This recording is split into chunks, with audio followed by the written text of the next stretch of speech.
السلام علیکم ورحمۃ اللہ۔ مسجد اقصیٰ یعنی قبلہ اول ہمارا سب سے پہلا قبلہ ہے۔ اس کے بارے میں آج انتہائی ترین اہم بیان ہے۔ اس بیان کو مکمل سنیں، انشاءاللہ بہت فائدہ ہوگا۔ بیچاری کہیں روز سے دم توڑ رہی ہے، ڈر ہے خبر بند نہ میرے منہ سے نکل جائے۔ تقدیر تو مبرم نظر آتی ہے لیکن پیران کلیسا کی دعا ہے کہ یہ ٹل جائے۔ تو پہلی بات میری ختم ہوئی، عالمی نظام خلافت دنیا کی تقدیر مبرم ہے، ہو کر رہے گی، اس میں کسی صاحب ایمان کو کوئی شک، کوئی شبہ، کوئی ریب نہیں ہونا چاہیے۔ البتہ اس کا اب دوسرا پہلو کیا ہے، اس کا آغاز کہاں سے ہوگا؟ پہلی بات تو یہ، ہمارے بعض لوگوں کے ذہنوں میں، سادہ دل لوگ، وہ سمجھتے ہیں کہ پوری دنیا میں ایک ہی دفعہ آ جانی چاہیے۔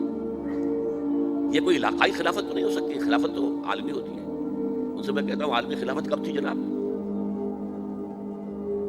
یہ تو نہ خلافت راشدہ میں عالمی تھی، کیا ہندوستان شامل تھا اس میں؟ کیا چین شامل تھا؟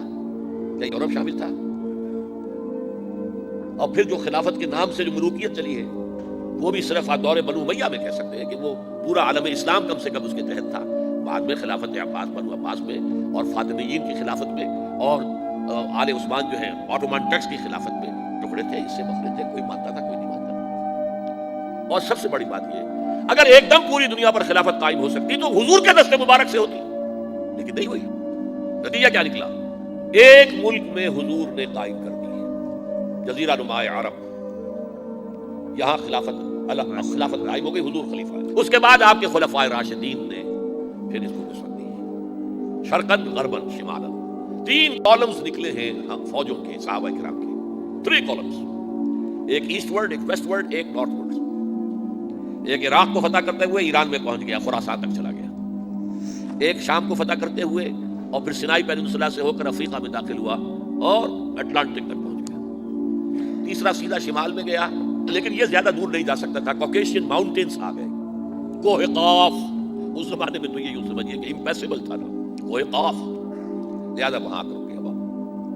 اب بھی یہ ہوگا، کسی ایک جگہ سے شروع ہوگا پھر پھیلے گا، اس کے سوا کوئی چارہ کار ہے ہی نہیں۔ اگر ہر جگہ پوری دنیا میں ایک ہی وقت میں ہو سکتا تو حضور کے دست مبارک سے ہوتا صلی اللہ علیہ وسلم۔ اب وہ نقطہ کون سا ہوگا، نقطہ آغاز کون سا ہوگا؟ اس میں پہلی بات تو میں نے کہا، جو شک کرے گا اس کا پھر ایمان مشکوک ہے۔ ہوگا، لازماً ہوگا، گلوبل ہوگا، پوری دنیا میں ہوگا۔ کہاں سے شروع ہوگا اس میں آپ اختلاف کر سکتے ہیں، لیکن مجھے تو 2 حدیثیں تو ملی ہیں جن سے یہ اندازہ ہوتا ہے کہ یہ اس مشرقی خطے سے ہوگا، عرب کے مشرق کی جانب کسی ملک سے ہوگا، کسی خطے سے ہوگا۔ وہ حدیثیں بھی اب آپ پڑھ لیجیے پہلے۔ پھر میں کہہ رہا ہوں، یہ خزانہ ہے جو ہم نے آپ کی خدمت میں پیش کیا ہے، کاش کہ آپ اس کی قدر کر سکیں، یہ حدیثیں آپ کو ازبر ہو جائے، یاد ہو جائے، لوح قلب پر نقش ہو جائے۔ ہندوستان اور خراسان یعنی موجودہ افغانستان کا ذکر ابن ماجہ کی روایت ہے، عن عبداللہ ابن الحارث رضی اللہ تعالی عنہ قال رسول اللہ صلی اللہ علیہ وسلم یخرج ناس من المشرق یؤتئون للمہدی یعنی سلطانہ، یعنی سلطانہ، دونوں طرح سے پڑھ سکتے ہیں۔ حضرت عبداللہ ابن حارث فرماتے ہیں رضی اللہ تعالی عنہ کہ حضور نے ارشاد فرمایا، مشرق کی طرف سے وہ فوجیں نکلیں گی، لوگ آئیں گے جو عرب میں مہدی کی حکومت قائم کریں گے۔ یہ مہدی کون ہوں گے اس کا ذکر میں ذرا بعد میں کروں گا، لیکن نوٹ کر لیجئے کہ مہدی سے پہلے لازماً کسی مشرقی علاقے کے اندر وہ نظام قائم ہو چکے گا، تب وہاں سے فوجیں آئیں گی نا۔ یہ مشرق کون سا ہے؟ عرب کے مشرق میں آپ چلیے، ایران بھی آ جائے گا، افغانستان بھی ہے، پاکستان بھی ہے، اور اگر اسے اور توسیع دے تو ہندوستان بھی ہے۔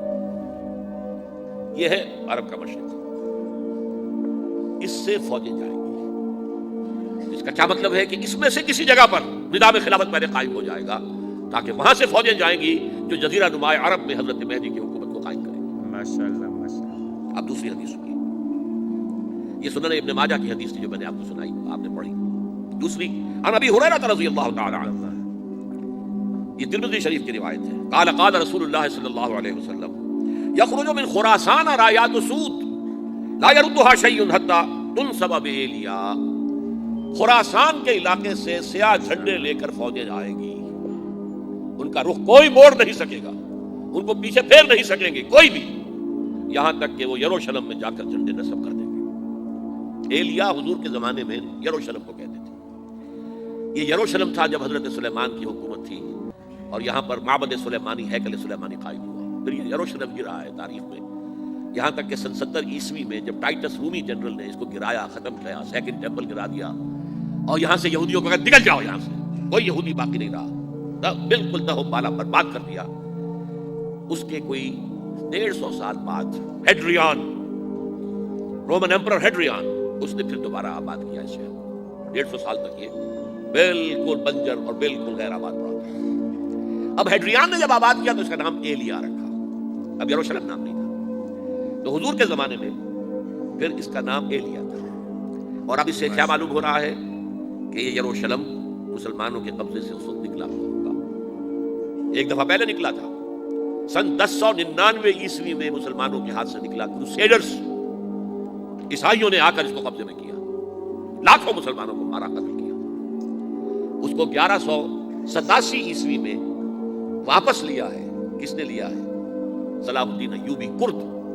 عرب کھوکھلے ہو چکے تھے، عربوں نے کھویا، واپس نہیں لے سکے، بہت حکومت کر چکے تھے، 400-500 برس کی حکومت کر کے، اور ان کے عیش اور ان کے آرام، اب ان میں جان نہیں تھی کہ وہ واپس لے سکے۔ واپس لینے والا گرم کرد خون تھا، صلاح الدین ایوبی۔